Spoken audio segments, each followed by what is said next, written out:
লোহিত সাগরে সৌদি জাহাজে হুথিদের হামলা, নিহত ৬ জন। ইরানগামী জাহাজে আমেরিকার ক্ষেপণাস্ত্রের আঘাত। হরমুজ খুলতে ওমান ইরান আলোচনায় অগ্রগতি।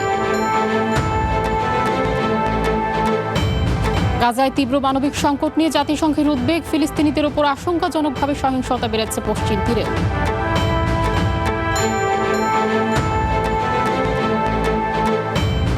এবং অরুণাচল সীমান্তে মুখোমুখি অবস্থানে ভারত ও চায়নার সামরিক বাহিনী। বিরোধীদের তোপের মুখে মোদী সরকার। পাল্টাপাল্টি হুঁশিয়ারি বেইজিং নয়াদিল্লির।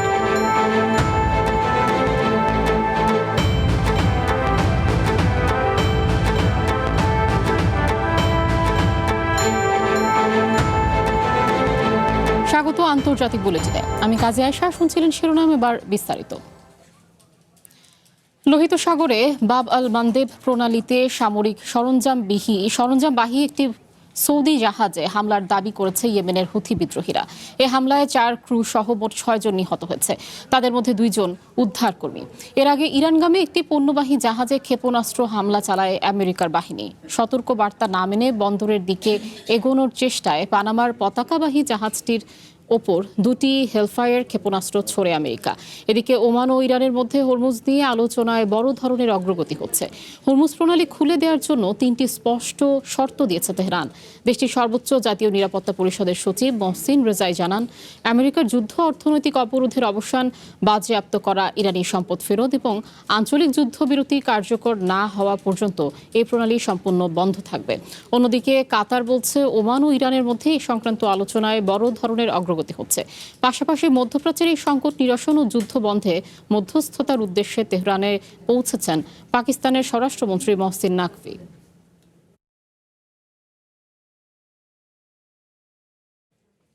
বিমান পরিবর্তন করে গোপনে তুর্কি ছাড়ার কথা নিশ্চিত করেছেন আমেরিকার প্রেসিডেন্ট ডোনাল্ড ট্রাম্প।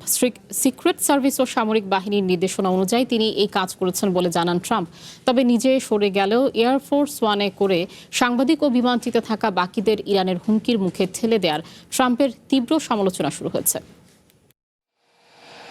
তুর্কি থেকে ফেরার পথে গোপনে বিমান পরিবর্তনের কথা নিশ্চিত করেছেন আমেরিকার প্রেসিডেন্ট। মঙ্গলবার এই নিয়ে এক প্রশ্নের জবাবে তিনি বলেন, অজানা অনেক ঝুঁকি আর হুমকি সব সময়ই ঘিরে থাকে তাকে। তাই সিক্রেট সার্ভিস ও সামরিক বাহিনীর নির্দেশনা মতেই বিমান পরিবর্তন করেছিলেন বলে জানান এই নেতা।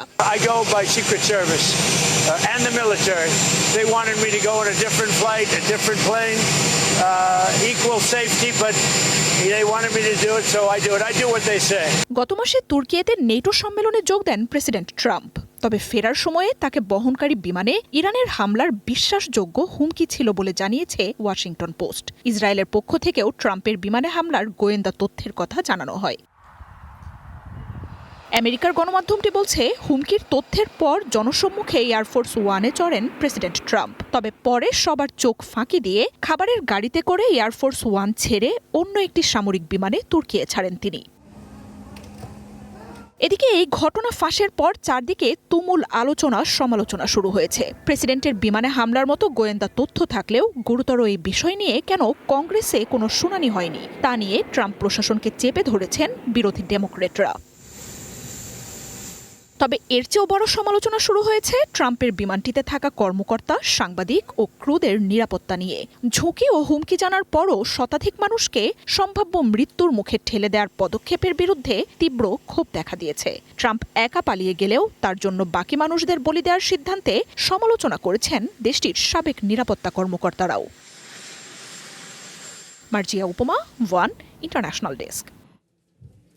গাজা ও পশ্চিম তীরে তীব্র মানবিক সংকট এবং সহিংসতা নিয়ে চরম উদ্বেগ প্রকাশ করেছে জাতিসংঘ। সংস্থাটি জানিয়েছে, গাজার 13 লাখেরও বেশি মানুষ দৈনিক মাত্র 6 লিটার পানি পাচ্ছেন, যা জরুরি প্রয়োজনের তুলনায় অর্ধেকের কম। এদিকে পশ্চিম তীরে ফিলিস্তিনিদের উপর অবৈধ দখলদারিত্ব ও চিকিৎসা সেবার উপর হামলা আশঙ্কাজনকভাবে বেড়েছে। গাজা উপত্যকায় অর্ধেকেরও বেশি মানুষ এখন মারাত্মক খাবার পানি ও পয়ঃনিষ্কাশন সংকটে ভুগছেন। জাতিসংঘের জরুরি হিসাব অনুযায়ী দৈনিক অন্তত 15 লিটার পানি প্রয়োজন হলেও গাজার 13 লাখের বেশি মানুষ পাচ্ছেন 6 লিটারেরও কম। প্রায় 9 লাখ মানুষ বাধ্য হচ্ছেন জমে থাকা বর্জ্যের মধ্যে বসবাস করতে। গাজার অর্ধেকের বেশি মানুষ দৈনিক 6 লিটারের কম পানি পাচ্ছেন। 75% মানুষই নির্ভর করছেন পানির ট্রাকের ওপর। চিকিৎসা ব্যবস্থার উপর আক্রমণ বেড়েছে। দুই রাষ্ট্র সমাধানের মাধ্যমে স্থায়ী শান্তি প্রতিষ্ঠার চেষ্টাকে বাধাগ্রস্ত করা ঠিক হবে না। শুধু গাজায় নয়, পশ্চিম তীরেও বেড়েছে সংঘাত ও সহিংসতা। গত জুলাই মাসেই চিকিৎসা সেবা খাতের উপর ৩৭টি হামলার ঘটনা ঘটেছে, যা বছরের শুরুর তুলনায় প্রায় ৩ গুণ। এছাড়া পশ্চিম তীরে ফিলিস্তিনি এলাকা দখলের বিষয়ে জাতিসংঘ স্পষ্ট জানিয়েছে, এ ধরনের দখল পুরোপুরি বেআইনি। মাঠে সাধারণ ফিলিস্তিনিদের জীবনযাত্রা দিন দিন দুঃসহ হয়ে উঠছে। যুদ্ধবিরতি ও শান্তি চুক্তির আশা বারবার বাতিল হওয়ায় চরম হতাশায় দিন কাটাচ্ছেন বাস্তুচ্যুত মানুষ। আমরা ভেবেছিলাম যুদ্ধ শেষ হবে এবং শান্তিতে বাঁচব, কিন্তু নেতানিয়াহুর সিদ্ধান্ত আমাদের হতাশ করেছে। তিনি কোনো চুক্তিতে রাজি নন, শান্তির পরোয়া তিনি করেন না। বিশ্ব নেতাদের কাছে অবিলম্বে যুদ্ধ বন্ধ ও অবরুদ্ধ ফিলিস্তিনিদের সাধারণ সুযোগ সুবিধা নিশ্চিত করার আকুল আবেদন জানাচ্ছেন গাজাবাসী। H M. Ataullah, one international desk. এর ভবিষ্যৎ গড়ে ওঠে তার ভিত্তি থেকে। তাই বিশ্বখ্যাত জার্মান VRM প্রযুক্তিতে কনফিডেন্স সিমেন্ট নির্মাণ করেছে নতুন প্ল্যান্ট। ইন্দোনেশিয়া থেকে আমদানিকৃত এ গ্রেড ক্লিংকারের সমন্বয়ে উৎপাদিত কনফিডেন্স সিমেন্ট কোয়ালিটি অ্যাসিওরেন্স ল্যাবে পরীক্ষিত প্রতিটি কণায় নিশ্চিত করা হয় সর্বোচ্চ মান। আর এই এ গ্রেড ক্লিংকারের কনফিডেন্স সিমেন্ট পৌঁছে যাবে বাংলাদেশের প্রতিটি শহর ও গ্রামে, প্রতিটি প্রান্তে, বাংলাদেশের হৃদয় জুড়ে।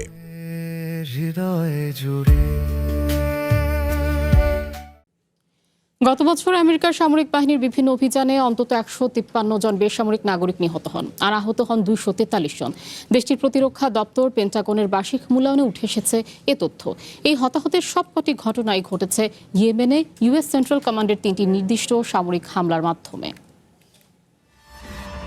গত বছর আশঙ্কাজনকভাবে বাড়ে আমেরিকার সামরিক বাহিনীর অভিযানে হতাহতের সংখ্যা। দেশটির প্রতিরক্ষা দপ্তর পেন্টাগনের বার্ষিক মূল্যায়নে উঠে এসেছে বিভিন্ন সামরিক অভিযানে বেসামরিক নাগরিক হতাহতের উদ্বেগজনক পরিসংখ্যান। ২০২৫ সালে আমেরিকার বাহিনীর হামলায় ১৫৩ জন বেসামরিক নাগরিক প্রাণ হারান আর আহত হন ২৪৩ জন, যেখানে তার আগের বছর ২০২৪ সালে প্রাণহানির সংখ্যা ছিল মাত্র ২। প্রতিবেদনে উল্লেখ করা হয়, মোট প্রাণহানির সবটাই ঘটে গত এপ্রিলে ইয়েমেনে পরিচালিত ৩টি অভিযানে।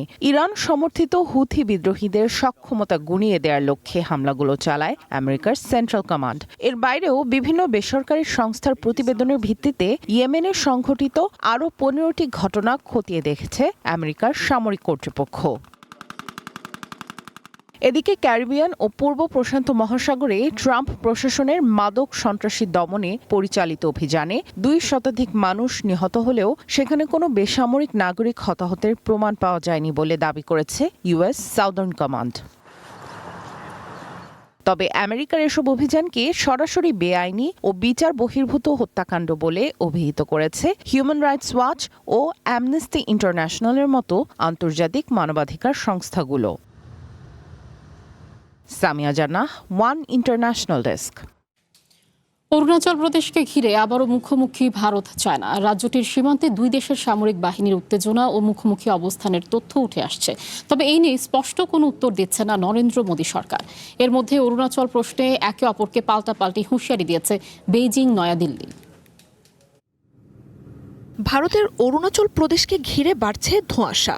সম্প্রতি অঞ্চলটিতে চায়নার ভূখণ্ড দখলের অভিযোগ করছেন স্থানীয়রা। বিরোধী দল কংগ্রেসও এই নিয়ে সরব হয়ে উঠেছে। দুই দেশের সেনাদের মুখোমুখি অবস্থানের তথ্যও উঠে আসছে, তবে এই নিয়ে কোনো স্পষ্ট বার্তা দিচ্ছে না ভারতের নরেন্দ্র মোদী সরকার।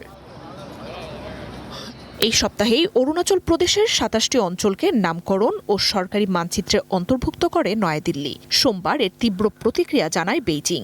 ভারতের তথাকথিত অরুণাচল প্রদেশকে চায়না স্বীকৃতি দেয় না বলে হুঁশিয়ারি দেয়া হয় বেইজিংয়ের পররাষ্ট্র মন্ত্রণালয়ের সংবাদ সম্মেলনে। অরুণাচল প্রদেশকে নিজেদের দেয়া নাম জাংনন হিসেবে উল্লেখ করে অঞ্চলটিকে চায়নার ভূখণ্ড বলে দাবি করেন মুখপাত্র গো জিয়াকুন। নতুন করে ২৭টি অঞ্চলের নামকরণকে অবৈধ ও অন্তঃসার শূন্য বলে মন্তব্য করেন তিনি। নাম পরিবর্তন করলেই অরুণাচল ভারতের হয়ে যাবে না বলে হুঁশিয়ারিও দেয় বেইজিং। এদিকে জুলাইয়ের শেষ দিক ও অগস্টে অরুণাচলে চায়নার সেনাদের অনুপ্রবেশ ও অবকাঠামো নির্মাণের গুঞ্জনের স্পষ্ট কোনো উত্তর দেয়নি ভারত। তবে অঞ্চলটিকে নিজেদের অবিচ্ছেদ্য অংশ এবং কোনো কিছুই তা বদলাতে পারবে না বলে জানান দেশটির পররাষ্ট্র মন্ত্রণালয়ের মুখপাত্র রণধীর জয়সওয়াল। সীমান্তের পরিস্থিতি বেইজিং দিল্লির সম্পর্ক নির্ধারণ করবে বলে সতর্কও করেন তিনি। এমন এক সময়ে উত্তেজনার এসব ঘটনা ঘটছে যখন সেপ্টেম্বরে ব্রিক্স সম্মেলনে ভারত সফরের কথা রয়েছে চায়নার প্রেসিডেন্ট শি জিনপিং এর। মার্জিয়া উপমা, ওয়ান ইন্টারন্যাশনাল ডেস্ক। আন্তর্জাতিক বুলেটিনে নিচ্ছে একটা বিরতির সাথেই থাকুন।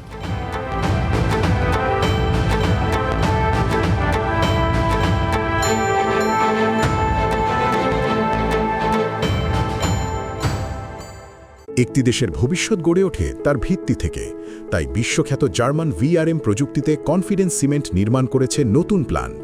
ইন্দোনেশিয়া থেকে আমদানিকৃত এ গ্রেড ক্লিংকারের সমন্বয়ে উৎপাদিত কনফিডেন্স সিমেন্ট কোয়ালিটি অ্যাসিওরেন্স ল্যাবে পরীক্ষিত প্রতিটি কণায় নিশ্চিত করা হয় সর্বোচ্চ মান। আর এই এ গ্রেড ক্লিংকারের কনফিডেন্স সিমেন্ট পৌঁছে যাবে বাংলাদেশের প্রতিটি শহর ও গ্রামে, প্রতিটি প্রান্তে, বাংলাদেশের হৃদয় জুড়ে।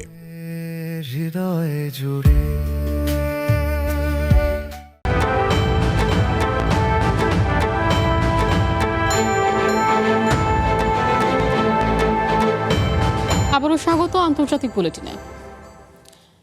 রাশিয়ার হামলায় ইউক্রেন জুড়ে নিহত হয়েছেন অন্তত 12 জন, আহত হয়েছেন আরও কয়েক ডজন মানুষ। হামলার জন্য রাশিয়া নর্থ কোরিয়ার ব্যালিস্টিক মিসাইল ব্যবহার করছে বলে মঙ্গলবার এক ভিডিও বার্তায় অভিযোগ করেন ইউক্রেনের প্রেসিডেন্ট ভলোদিমির জেলেনস্কি। মস্কোর হয়ে পিয়ংইয়ংয়ের 50,000-এর বেশি সেনা কিয়েভের বিরুদ্ধে লড়াই করছে বলেও দাবি করেন তিনি। এ সময় নিজ দেশের আকাশ প্রতিরক্ষা মিসাইলের সংকটের কথা তুলে ধরেন ইউক্রেনের প্রেসিডেন্ট।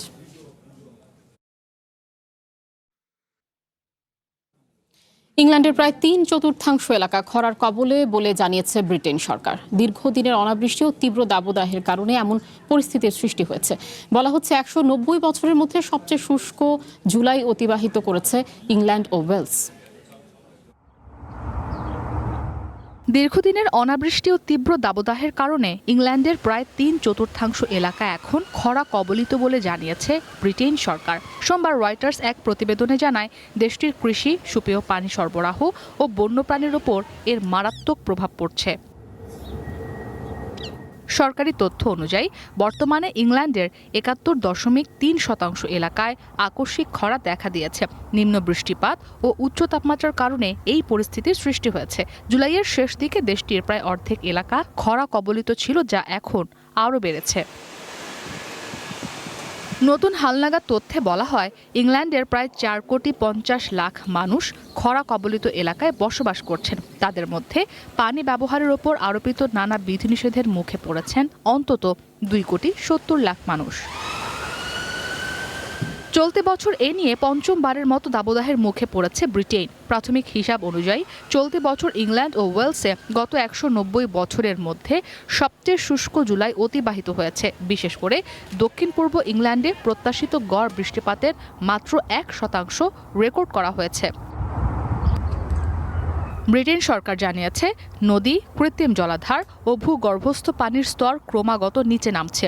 একই সঙ্গে টানা শুষ্ক আবহাওয়ায় দাবানলের ঝুঁকি ব্যাপকভাবে বেড়েছে। স্বাস্থ্য কর্তৃপক্ষের গত মাসের তথ্য অনুযায়ী চলতি বছর ব্রিটেনে তীব্র গরমের কারণে প্রায় 2,877 জনের মৃত্যু হয়েছে। এছাড়া প্রজননশীল পাখি, উভচর প্রাণী এবং নদীর স্বাদুপানির মাছের ওপরও অতিরিক্ত গরম ও খরার আশঙ্কাজনক প্রভাব পড়ছে বলে সতর্ক করেছে ব্রিটেন সরকার। ইসরাত মুক্তি, ওয়ান ইন্টারন্যাশনাল ডেস্ক। কলম্বিয়ায় ভূমিকম্পে প্রাণহানি 250 ছাড়িয়েছে। শুধু পেরেইরাতেই মারা গেছেন 100-র বেশি মানুষ। এছাড়াও তৃতীয় বৃহত্তম শহর ক্যালিতে মৃত্যু হয়েছে 95 জনের। নিখোঁজ 3,000-এর বেশি মানুষের সন্ধানে সময়ের সাথে পাল্লা দিয়ে উদ্ধার অভিযান চালাচ্ছে বিভিন্ন বাহিনী। এর আগে সোমবার কলম্বিয়ায় 7.4 মাত্রার ভয়াবহ ভূমিকম্প আঘাত হানে। দেশটিতে 1 শতাব্দীর মধ্যে সবচেয়ে শক্তিশালী ভূমিকম্পে ক্ষতিগ্রস্ত হয় আবাসিক ভবন, হাসপাতাল, বিমানবন্দর, শিক্ষা প্রতিষ্ঠানের মতো স্থাপনা। ফলে গৃহহীন হয়ে পড়েছেন হাজার হাজার মানুষ। উৎপত্তিস্থলের কাছাকাছি বেশ কিছু এলাকা বিদ্যুৎ, পানি সহ যোগাযোগ বিচ্ছিন্ন রয়েছে। বিধ্বস্ত অঞ্চলগুলো পরিদর্শন করেছেন সদ্যই দায়িত্ব নেওয়া প্রেসিডেন্ট এসপ্রিয়েল্লা। কলম্বিয়ায় জরুরি সহায়তা পাঠাচ্ছে বিভিন্ন দেশ। ইন্দোনেশিয়া একটি যাত্রীবাহী ফেরিতে আগুন লেগে অন্তত একজনের মৃত্যু হয়েছে। স্থানীয় সময় বুধবার ভোর 4:30টার কিছু পরে লম্বক উপকূল থেকে কিছু দূরে এই দুর্ঘটনাটি ঘটে। স্থানীয় কর্তৃপক্ষ জানিয়েছে কেএম পুত্র ইয়াসমিন নামে ফেরিটি বালির পাজাংবাই বন্দর থেকে পশ্চিম নুসা টেঙ্গারার লম্বকের লেম্বার বন্দরের দিকে যাচ্ছিল। লম্বক প্রণালীতে ফেরিটিতে আগুন ধরে যায়। আগুন লাগার কারণ তাৎক্ষণিকভাবে জানা যায়নি। অগ্নিকাণ্ডের খবর পেয়ে দ্রুততার সাথে উদ্ধারকারী দল কাজ শুরু করে। ইন্দোনেশিয়ার সরকারের পক্ষ থেকে 172 জনকে জীবিত উদ্ধারের কথা জানানো হয়েছে। এই উদ্ধার কাজে 2 শতাধিক উদ্ধারকর্মী অংশ নেয় বলেও জানানো হয়েছে। সিরিয়ার ক্ষমতাচ্যুত প্রেসিডেন্ট বাশার আল আসাদের মৃত্যুদণ্ডের রায়ের পর উল্লাসে মেতেছে দেশটির সাধারণ মানুষ। এ রায়কে আধুনিক সিরিয়া রূপান্তরে একটি গুরুত্বপূর্ণ পদক্ষেপ বলে মন্তব্য করছেন তারা। ক্ষমতাচ্যুত প্রেসিডেন্ট বাশার আল আসাদ এবং তার সরকারের কর্মকর্তাদের মৃত্যুদণ্ডাদেশের পর এভাবেই নেচে গেয়ে উল্লাস করেন সিরীয়রা। মঙ্গলবার ইদলিবের রাস্তায় মিষ্টি বিতরণ আর আনন্দ উদযাপনে মাতে দেশটির সাধারণ মানুষ। মঙ্গলবার মৃত্যুদণ্ডের রায়ের খবর ছড়িয়ে পড়তেই দামাস্কাসের বিচার ভবনের বাইরে স্লোগান ও হাততালি দিয়ে এবং জাতীয় পতাকা নাড়িয়ে আনন্দ প্রকাশ করেন সিরীয়রা। রায়কে স্বাগত জানিয়ে তারা বলেন এটি আধুনিক সিরিয়ার রূপান্তরে এক গুরুত্বপূর্ণ অধ্যায়। এর আগে সিরিয়ার সাবেক প্রেসিডেন্ট বাশার আল আসাদকে মৃত্যুদণ্ড দেয় দেশটির আদালত। প্রায় 14 বছরের গৃহযুদ্ধের সময়ে যুদ্ধাপরাধ ও মানবতা বিরোধী অপরাধের দায়ে সাবেক এই স্বৈরশাসকের অনুপস্থিতিতেই এই রায় ঘোষণা করা হয়। বাশার আল আসাদের ছোট ভাই মাহের আল আসাদ এবং দক্ষিণাঞ্চলীয় দেরা প্রদেশের নিরাপত্তা প্রধানকেও মৃত্যুদণ্ড দেয়া হয়েছে। 2024 সালের ডিসেম্বরে আহমেদ আল শারার নেতৃত্বাধীন হায়াত তাহরির আল শাম সিরিয়ার ক্ষমতা দখলে নিলে পরিবার সহ পালিয়ে রাশিয়ায় আশ্রয় নেন বাশার আল আসাদ। আহমেদ আল শারার নেতৃত্বে সিরিয়ার দায়িত্ব নেয় নতুন সরকার। আল শারার অন্তর্বর্তী সরকার ক্ষমতা গ্রহণের পর এই বছর বাশার আল আসাদ ও তার সরকারের বিভিন্ন ব্যক্তিদের বিরুদ্ধে বিচার প্রক্রিয়া শুরু হয়। মঙ্গলবারের দণ্ডাদেশ বাশার ও তার পরিবারের সদস্যদের বিরুদ্ধে প্রথম রায়ের ঘটনা। ইসরাত মুক্তি, ওয়ান ইন্টারন্যাশনাল ডেস্ক। আন্তর্জাতিক বুলেটিনে নিচ্ছে আরও একটা বিরতির সাথেই থাকুন।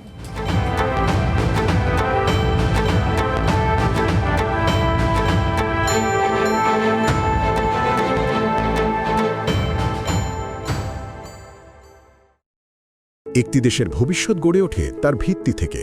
তাই বিশ্বখ্যাত জার্মান ভিআরএম প্রযুক্তিতে কনফিডেন্স সিমেন্ট নির্মাণ করেছে নতুন প্ল্যান্ট। ইন্দোনেশিয়া থেকে আমদানিকৃত এ গ্রেড ক্লিংকারের সমন্বয়ে উৎপাদিত কনফিডেন্স সিমেন্ট কোয়ালিটি অ্যাসিওরেন্স ল্যাবে পরীক্ষিত প্রতিটি কণায় নিশ্চিত করা হয় সর্বোচ্চ মান। আর এই এ গ্রেড ক্লিংকারের কনফিডেন্স সিমেন্ট পৌঁছে যাবে বাংলাদেশের প্রতিটি শহর ও গ্রামে, প্রতিটি প্রান্তে, বাংলাদেশের হৃদয় জুড়ে।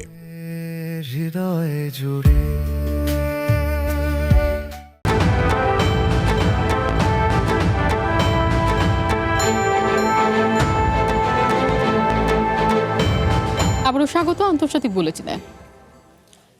ব্যালিস্টিক মিসাইলের পরীক্ষা চালিয়েছে নর্থ কোরিয়া। আগামী সপ্তাহে আমেরিকা ও সাউথ কোরিয়ার যৌথ সামরিক মহড়া সামনে রেখে মঙ্গলবার ক্ষেপণাস্ত্র ছোড়ে পিয়ংইয়ং। সাউথ কোরিয়া ও জাপানের পক্ষ থেকে মিসাইল পরীক্ষার তথ্য নিশ্চিত করে এর নিন্দা জানানো হয়। অব্যাহত ব্যালিস্টিক মিসাইল পরীক্ষার ঘটনায় জরুরি বৈঠকে বসে প্রতিবেশী সাউথ কোরিয়ার জাতীয় নিরাপত্তা কর্মকর্তারা। বৈঠকে পিয়ংইয়ংকে উস্কানিমূলক আচরণ থেকে সরে আসার আহ্বান জানায় সিওল। এর আগে গত সপ্তাহেই ক্ষেপণাস্ত্র উৎক্ষেপণ করে কিম জং উনের দেশটি।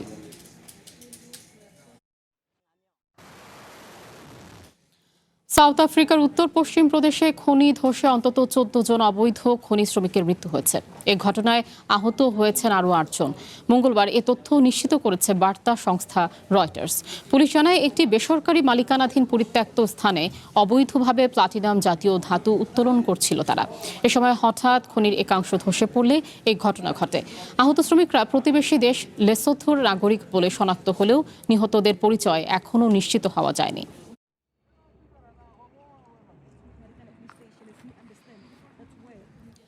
ডিআর কঙ্গোতে ইবোলায় মৃত্যুর সংখ্যা 2000 ছাড়িয়েছে, যার অর্ধেকের বেশি মৃত্যুই হয়েছে গত 20 দিনে।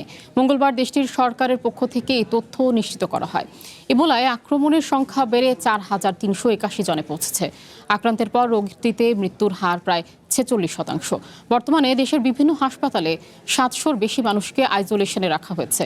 2016 সালের পর ইবোলা মহামারীর সবচেয়ে খারাপ পরিস্থিতির মুখে পড়েছে ডিআর কঙ্গো। সুয়েজ খালের পথ ধরে ভূমধ্যসাগরে দ্রুত ছড়াচ্ছে বিষাক্ত মাছ লায়ন্স ফিশ। বৈশ্বিক উষ্ণায়নে সাগরের নিজস্ব পরিবেশ ধ্বংসের পাশাপাশি মারাত্মক লোকসানে পড়েছেন জেলেরাও। তবে এই চরম সংকটকেই এখন নতুন সম্ভাবনায় রূপ দিচ্ছেন বিজ্ঞানী ও শেফরা। ভূমধ্যসাগরের শান্ত জলের নিচে চলছে অস্তিত্ব রক্ষার এক কঠিন লড়াই। বৈশ্বিক উষ্ণায়ন আর সুয়েজ খালের সংযোগকে কাজে লাগিয়ে অবাধে ছড়াচ্ছে ক্ষতিকর সব সামুদ্রিক প্রাণী। দেখতে রঙিন ও আকর্ষণীয় হলেও বিষাক্ত এসব প্রজাতি দ্রুত ধ্বংস করছে সাগরের জীববৈচিত্র্য। প্রতি 2 সপ্তাহে অন্তত একটি নতুন ক্ষতিকর মাছের আগমন ঘটছে এই সাগরে, যার মোট সংখ্যা ইতোমধ্যে 1000 ছাড়িয়েছে। গত কয়েক দশকে এই অঞ্চলের লায়ন্স ফিশের বিস্তার আশঙ্কাজনকভাবে বেড়েছে। সুয়েজ খালের অবস্থানের কারণে পূর্ব ভূমধ্যসাগরে এদের উপস্থিতি সবচেয়ে বেশি, যা দ্রুতই পশ্চিম দিকে ছড়িয়ে পড়ছে। লোহিত সাগরের এসব বহিরাগত মাছ ধ্বংস করছে স্থানীয় জীববৈচিত্র্য, বদলে দিচ্ছে পুরো সামুদ্রিক খাদ্য শৃঙ্খল। এর সরাসরি প্রভাব পড়ছে জেলেদের জীবিকায়, কারণ জালে নিয়মিত মাছের বদলে উঠে আসছে বিক্রি কিংবা খাওয়ার অযোগ্য নানা ক্ষতিকর প্রজাতির মাছ। ক্ষতিকর এসব মাছ স্থানীয় পরিবেশের পাশাপাশি আমাদের অর্থনীতিকেও ক্ষতির মুখে ফেলছে। জেলেরা এখন আর পর্যাপ্ত দেশীয় মাছ পাচ্ছে না, তাদের জালে শুধু ক্ষতিকর মাছই ধরা পড়ছে। গবেষকদের মতে মানুষের অবহেলা আর জলবায়ু পরিবর্তনের কারণেই মারাত্মক ঝুঁকিতে ভূমধ্যসাগরের পরিবেশ। তবে এই প্রাকৃতিক বিপর্যয় ঠেকাতেই ক্ষতিকর এই মাছকে সুস্বাদু খাবারে রূপ দিচ্ছেন বিজ্ঞানীরা। বিষাক্ত হলেও সঠিকভাবে কাটা ও চামড়া ফেলে দিলে লায়ন্স ফিশ অত্যন্ত প্রোটিন সমৃদ্ধ ও পুষ্টিকর। তাই সাগরের ভারসাম্য ফেরাতে ডাইনিং টেবিলেই জনপ্রিয় করা হচ্ছে মাছটিকে। বিষাক্ত শুনে প্রথম দিকে মানুষ এটি খেতে ভয় পেত, কিন্তু সঠিক নিয়মে কাটলে এটি যে সম্পূর্ণ নিরাপদ ও সুস্বাদু, মানুষ এখন তা বেশ আগ্রহ নিয়েই উপভোগ করছে। প্রকৃতির ওপর বাড়তি চাপ কমাতে ক্ষতিকর এসব মাছ শিকারে জেলেদের বিশেষ আর্থিক ভাতা দেয়া সহ নানা সমন্বিত উদ্যোগ নিচ্ছে গ্রিস ও সাইপ্রাস কর্তৃপক্ষ। খাবারের প্লেটে লায়ন্স ফিশ তুলে এনে ভূমধ্যসাগরের ভারসাম্য ফেরানোর এই চেষ্টা কতটা সফল হয় সেটাই এখন দেখার বিষয়। সুলাইমান সবুজ, ওয়ান ইন্টারন্যাশনাল ডেস্ক। আর এই ছিল আন্তর্জাতিক বুলেটিনে। চ্যানেল ওয়ানের সাথে থাকুন, যুক্ত থাকুন আমাদের ফেসবুক পেজ এবং ইউটিউব চ্যানেল সহ অন্যান্য সোশ্যাল মিডিয়া লিঙ্কগুলোতে। ধন্যবাদ সবাই।